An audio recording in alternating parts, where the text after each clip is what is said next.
बिस्मिल्लाहिर्रहमानिर्रहीम। Dear students, आज का जो हमारा टॉपिक है वो है what do you mean by rent chargeable to tax, कि कौन सी ऐसी अमाउंट होती है जिस पर हमने रेंट चार्ज करना होता है, कौन सी ऐसी वैल्यूज़ हैं जिन्हें टैक्सेबल करना होता है, और रेंट चार्जेबल टू टैक्स कैसे बनता है हमारे पास RCT जिसे हम कहते हैं। तो हमने क्वेश्चन नंबर 5 से 8 तक मैंने आपको बताया था कि बहुत इंपॉर्टेंट है।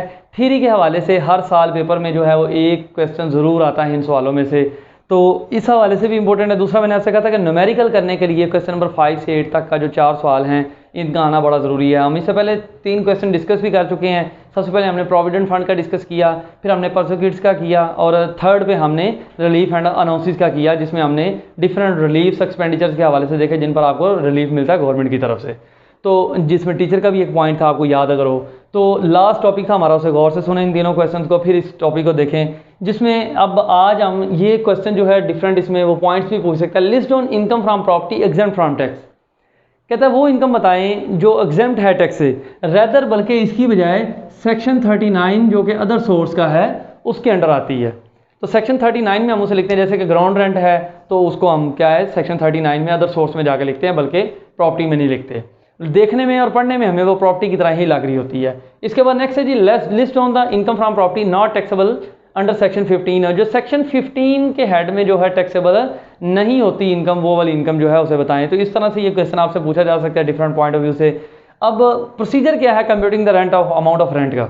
अगर हमने रेंटल वैल्यू फाइंड करनी है, क्वेश्चन है ये हमारे पास 2 कॉलम्स होंगे, तो हमने सेकंड लास्ट कॉलम में रहना है, क्योंकि प्रॉपर्टी की जो इनकम है ये सेपरेट ब्लॉक इनकम है। ये इनकम जो है सेपरेट ब्लॉक इनकम है, इस पर सेपरेटली टैक्स की कैलकुलेशन होगी। हमारे पास एक रेंट चार्जेबल टू टैक्स की वैल्यू आएगी अगर ये अमाउंट जो होती है 2 लाख तक एग्जेम्प्ट होती है।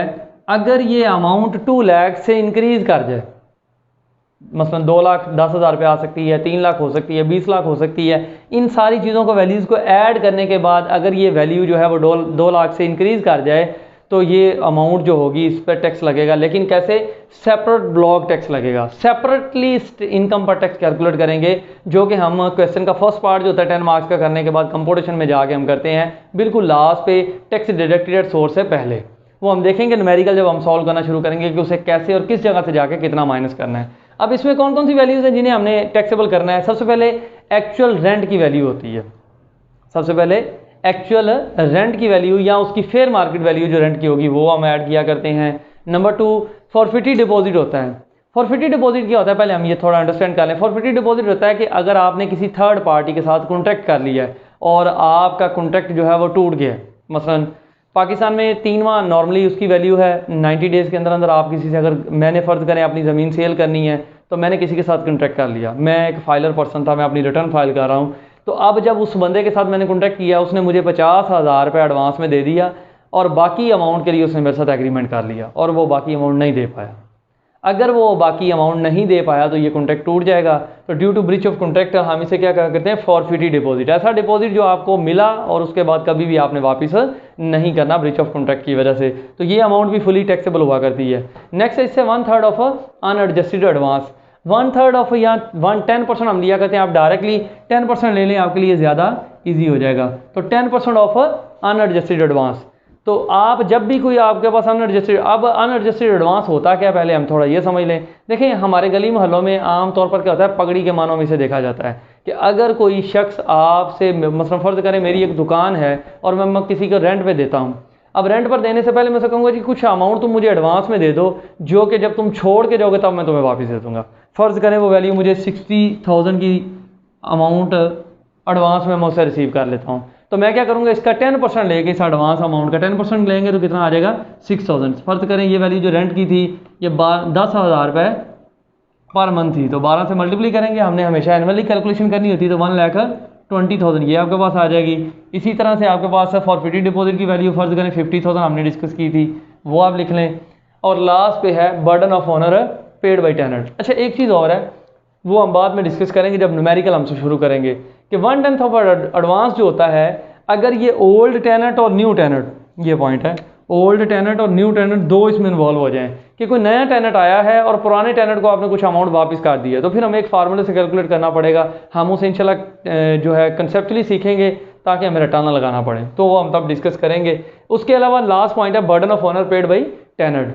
अगर कोई काम ऑनर ने खुद करवाना था और ऑनर की बजाय वो किराएदार ने करवा लिया, फ़र्ज़ करें उस मकान का फर्श डलवाने वाला था, फ्लोर जो था वो रफ़ हो गया तो उसे ठीक करवाना पड़ा। वो ठीक करवा के देना ऑनर की लायबिलिटी थी, उसकी जिम्मेदारी थी। ऑनर ने नहीं करवा के दिया और किराएदार ने खुद करवा लिया। अब किराएदार जो वो खुद करवाएगा, burden of owner paid by tenant, जो टेनेंट बियर कर रहा है ऑनर का बर्डन, वो भी क्या होगा, फुली टैक्सेबल होगा। इसको टैक्सेबल करते क्यों? देखिए, किराएदार ने हमेशा किराए से ही काट लेना है, उसने कभी भी अपने पास से नहीं पे करना, तो उसे फ़ौरन से जो बेनिफिट हमें मिलेगा हम उसे क्या करते हैं, ऐड कर दिया करते हैं। फ़र्ज़ करें ये 5000 का बेनिफिट था, तो इन सारी वैल्यूज़ को ऐड करके हम एक फ़ाइनल वैल्यू बनेगी। अगर ये वैल्यू 2 लाख से एक्सीड कर जाए, इससे इंक्रीज़ कर जाए, मसलन 2,50,000 आ जाती है, तो फिर इस पर टैक्स होगा। 2 लाख तक ये एग्जेम्प्ट होती है। इसके टेबल रेट्स क्या हैं वो बुक में दिए हुए हैं, मौज़म मुग़ल की लॉ में भी लिखे हुए हैं, अगर आप उधर से स्टडी करना चाहें। ये 2 लाख से एक्सीड कर जाए तो इस पर 5% होता है। हम कैसे कैलकुलेशन करेंगे? 2,50,000 में से हम 2 लाख तक एग्जाम्प्ट होती है तो 2 लाख को माइनस कर देंगे। रिमेनिंग जो हमारे पास अमाउंट आएगी 50,000 की, उस पर हम क्या करेंगे, 5% चार्ज करेंगे। ये 5% कहाँ तक होता है, इसके लिए पूरा टेबल है कि ये 6 लाख तक, 4 लाख तक चली जाए तो इतना है, 4 लाख से लेकर उस तक इतनी चली जाए। ये उसने एक पूरा एक आपको टेबल दिया हुआ है जिसके मुताबिक हमें कैलकुलेशन करनी पड़ती है। कुछ फिक्स रेट है, वो इस पर इतना फिक्स है, प्लस उस पर इतनी परसेंटेज है। इसी तरह से हमें सैलरी की कंपटीशन करने के लिए भी रेट्स दिए हुए हैं।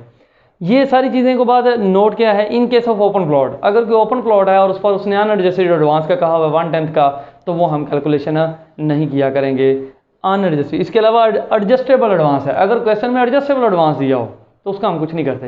एडजस्टेबल एडवांस से मुराद है ऐसी अमाउंट जो कल को आपने अगले ही महीने या 2-3 महीनों के अंदर अंदर किराए में डिडक्ट कर लेनी है किराएदार ने, तो ऐसी अमाउंट जो उसने डिडक्ट कर लेनी है वो यकीनन हमें एडवांस नहीं मिली, वो बेनिफिट जो है वो लॉन्ग टर्म नहीं रहा, इसलिए हम उसको टैक्सेबल भी नहीं करेंगे। बुक से जी, ये बुक से पेज नंबर क्वेश्चन नंबर 8 था, पेज नंबर 137 है बुक से, सेक्शन 15 के मुताबिक। बुक से मैं आपको थोड़ा सा दिखा देता हूँ। बुक से procedure for computing the rental amount, property के चैप्टर है ये, जिसके अंदर यहाँ से ये क्वेश्चन स्टार्ट होगा। इससे पहले उसने दिया हुआ प्रॉपर्टी किसे कहते हैं, बिल्डिंग किसे कहते हैं, लैंड किसे कहते हैं, तो आप इनको थोड़ा थोड़ा एक्सप्लेन करें। उसके बाद procedure for computing amount of rent, ये चारों पॉइंट्स जो मैंने एक्सप्लेन किए हैं उसने इसे थ्योरी की शक्ल में लिखा हुआ है, जिसे आप पढ़ेंगे तो आपको अंडरस्टैंड हो जाएगा। इससे नेक्स्ट इलिस्ट्रेशन दी हुई जो कि आप अटैम्प्ट नहीं करेंगे, ये दोनों पेज पहले इसके बाद वाले छोड़ दीजिएगा। पेज नंबर 140 पे अगर आप आ जाएं तो आपको income from property not taxable under section 15 मिलेगी, जिसमें उसने कुछ पॉइंट लिखे हुए हैं। इसमें क्या क्या लिखा हुआ मैं थोड़ा सा स्टडी कर देता हूँ, आपको अंडरस्टैंडिंग हो जाए। Rental income from the following properties are not taxable under section 15 rather treated under section 39 as a income from other source. कहता है कुछ ऐसी आमदनियाँ हैं जो सेक्शन 15 में नहीं लिखी जाएंगी, बल्कि इसकी बजाय रेदर इसकी बजाय किस में लिखी जाएंगी, सेक्शन 39 अदर सोर्स की इनकम में। अब ये कौन कौन सी है? Number 1 ground rent. अब देखें ना, मैंने पहले भी बात की कि ग्राउंड रेंट जो होता है वो इनकम फ्रॉम प्रॉपर्टी का पार्ट नहीं है। सेकंड जी, rental income from building kept on lease together with plant and machinery. अगर कोई बिल्डिंग आपने प्लांट और मशीनरी समेत कोई फैक्ट्री कंप्लीट रेंट पर दे दी है तो उसको भी आप इनकम फ्रॉम प्रॉपर्टी में ट्रीट नहीं करेंगे, वो अदर सोर्स में जाएगी। थर्ड है जी, rental income derived by subletting a building और लैंड बाय अ टेनेंट। कहते हैं किसी किराएदार को आपने कोई उसके साथ मुतबादल था, उसकी बिल्डिंग के साथ जो आपने प्लांट एंड मशीनरी के लिए दिए, तो उस पर भी आपको अदर सोर्स में लिखेंगे। माइनिंग राइट एंड रॉयल्टीज़, आपका को पहाड़ था, आपने वो रॉयल्टी उसकी ले ली है, तो उन माइनिंग रॉयल्टीज़ पर जो होगा, जो आपको इनकम होगी, वो भी प्रॉपर्टी इनकम में नहीं आता, क्योंकि वो आपने पहाड़ सेल किया, तो वो इनकम फ्रॉम अदर सोर्स में आएगा। और लास्ट है प्रोविजन ऑफ एमिनिटीज़ यूटिलिटीज़ और any other services connected with the renting of a building. अब इसके साथ उसने दिया हुआ जी एमिनिटीज़। एमिनिटीज़ क्या है? कोई एमिनिटीज़ कहते हैं कोई पार्किंग एरिया और लॉन वगैरह इस तरह की कोई सहूलत आपको दी हुई है, जैसे कि उसने साथ ही बता दिया यूटिलिटीज़ और any other services connected with the renting of a building, कि उस बिल्डिंग के साथ अटैच, मतलब पार्किंग थी, कोई पूल था नहाने के लिए, इस तरह की कोई चीज़ हुई, तो उसकी भी जो इनकम होगी वो इनकम फ्रॉम अदर सोर्स में लिखी जाएगी। इससे नेक्स्ट अगर आप नीचे देखें तो income from property exempt from tax लिखा हुआ है। कौन सी ऐसी इनकम है जो इनकम फ्रॉम प्रॉपर्टी तो होती है लेकिन उस पर टैक्सेस नहीं होते? तो सबसे पहले इनकम तो मैंने आपसे एक्सप्लेन की थी कि 2 लाख तक जो इनकम होगी आपकी वो एग्जेम्प्ट होती है। तो इनकम की प्रॉपर्टी अगर इनकम फ्रॉम प्रॉपर्टी से आए और वो 2 लाख से कम हो या 2 लाख तक हो तो वो क्या होगी, एग्जेम्प्ट होगी। तो इनकम फ्रॉम एग्रीकल्चर बिल्डिंग, सबसे पहले इसने कही जी इनकम फ्रॉम एग्रीकल्चर बिल्डिंग जो होगी वो एग्जाम्प्ट होगी। Income from property held under trust, किसी ट्रस्ट को दी हुई है, वो भी एग्जाम्प्ट होगी। Rental value of owner occupied residential property, अगर ऑनर खुद अपने ही घर में रह रहा है तो उसका किराया कैलकुलेटर नहीं करेंगे। ये नहीं कहेंगे भी ये भी इसे बेनिफिट मिल रहा है, वो उसकी अपनी प्रॉपर्टी और उसके अंदर खुद ही रह रहा है, इसलिए उस पर कोई भी रेंट नहीं होगा। Rental value of owner occupied business property, अगर ऑनर की कोई बिजनेस की प्रॉपर्टी है तो उस पर भी रेंट कैलकुलेटर नहीं होगा, उसका एक्सपेंडिचर भी वो यकीनन शो नहीं करेगा, उससे गवर्नमेंट उतना ही बेनिफिट अपना टैक्सेस के हवाले से उसे ले भी लेती है। फिफ्थ है last, the amount received as income from property by an individual है, कोई भी इनफरादी शख्स अगर इनकम फ्रॉम प्रॉपर्टी के हेड से अमाउंट लेता है और association of person up to 2 lakh, 2 lakh तक की ये वैल्यू हो इन अ टैक्स ईयर, किसी भी साल में, जो बल्कि 2021 का साल है इसके लिए, and has no other taxable income under the any head of income will be also exempt. और कहता है वही और इनकम फ्रॉम प्रॉपर्टी के अलावा ना रिसीव कर रहा है इसकी इनकम फ्रॉम प्रॉपर्टी की 2 लाख के अलावा, तो फिर उसकी वो जो इनकम होगी वो क्या होगी, एग्जाम्प्ट होगी। ये जी कुछ डिडक्शंस के हवाले से आप जब क्वेश्चन अटैम्प्ट करेंगे तो आप क्वेश्चन में सबसे पहले income tax charge procedure for computing the rent, सबसे पहले हेडिंग आप एक्सप्लेन करेंगे जो कि पहली सफ़े पर थी। दूसरे नंबर पर आप इनकम जो कि 39 सेक्शन के मुताबिक होगी उसको एक्सप्लेन करेंगे 5 पॉइंट से। फिर इनकम फ्रॉम एग्जाम्प्ट जो है उसे आप एक्सप्लेन करेंगे जिसके 5 पॉइंट से, कि ये डिडक्शंस किस सूरत में अलाउ होंगी। ये डिडक्शन तो अलाउ हर किसी को नहीं है। ये डिडक्शन किसको अलाउ होंगी, सबसे पहले number 1, individual and association of person have to pay taxes on the gross income of property at the rate given below, no deduction will be allowed to them. कहता है अगर कोई इनफरादी शख्स या कोई एसोसिएशन ऑफ पर्सन अपनी income calculate करता है और वो उसे ये डिडक्शन अलाउ नहीं होगी। पहले नंबर पर तो ये बात की। दूसरे नंबर पर ये डिडक्शन कब अलाउ होंगी, however if the property income of an individual और association of person exceed 40 lakh four million से बढ़ जाए किसी इनफरादी या एओपी की इनकम, तो it will have two option, उसके बाद 2 तरह की ऑप्शन होंगी। नंबर वन क्या करे, to be taxed at the rate given below, in such case no deduction will be allowed. कहता है अगर वो नीचे दिए गए रेट्स के मुताबिक अपनी आमदनी पर रेट्स अप्लाई करता है तो फिर उसे ये डिडक्शन अलाउ नहीं होंगी। दूसरी सूरत क्या है, दूसरी सूरत ये है कि वो ये डिडक्शंस कर ले लेकिन रेट्स बिजनेस वाले अप्लाई करेगा, तो दूसरी सूरत में उसने ये चीज़ बता दी हुई आपको। अब हम डिडक्शन की तरफ मूव करते हैं। वो डिडक्शन कौन कौन सी हैं हमारे पास, ये डिडक्शंस जो हैं ये जी डिडक्शंस दी हुई हैं। आप इन डिडक्शंस को एक्सप्लेन करने से पहले ऊपर taxation of income from property लिखेंगे और उसमें ये एक्सप्लेन कर देंगे कि इन लोगों को, वो जो अभी आपको बताया है कि किन लोगों को वो अलाउ है। डिडक्शंस कौन कौन सी हैं, रिपेयर अलाउंस है, इंश्योरेंस प्रीमियम है, municipal taxes and other local taxes हैं, ग्राउंड रेंट है, और प्रॉफिट पेड ऑन और पेएबल ऑन बारोड मनी है, share of rental income paid to financial institution है, प्रॉफिट पेड और पेएबल ऑन मॉर्गेज है, एडमिनिस्ट्रेशन एंड कलेक्शन चार्जेज हैं।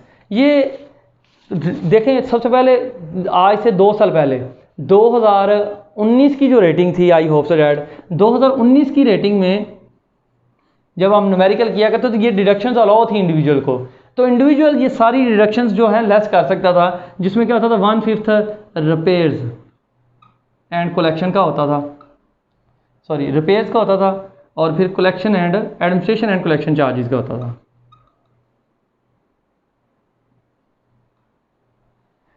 ये 6% होता था।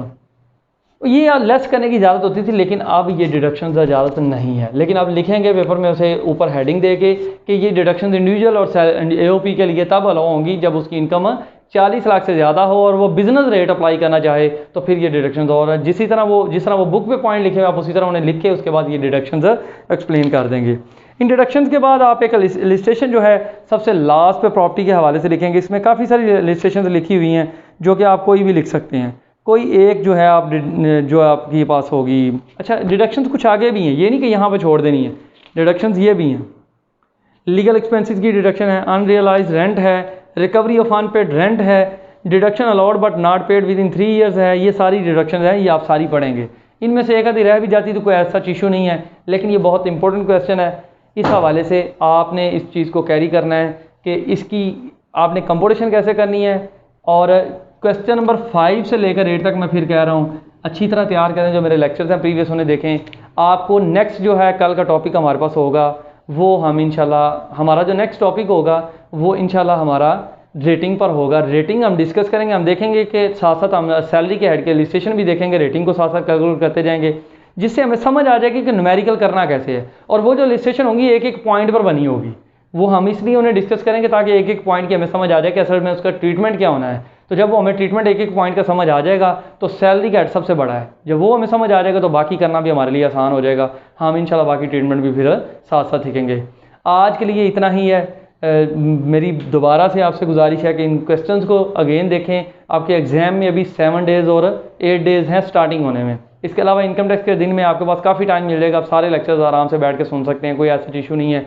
हर लेक्चर जो 15 से 20 मिनट का, आधे घंटे का, इससे ज़्यादा नहीं है। तो अगर ये 15 लेक्चर भी होते हैं तो आप इजीली 5-7 घंटे बैठ के पूरी टैक्स की अपनी प्रिपरेशन कर सकते हैं।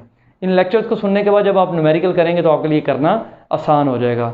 इसी के साथ आज के लेक्चर आप, मुझे उम्मीद है कि अच्छे तरीके से तैयार करेंगे इसे बैठ के। अल्लाह हाफिज़, दुआओं में याद रखिएगा।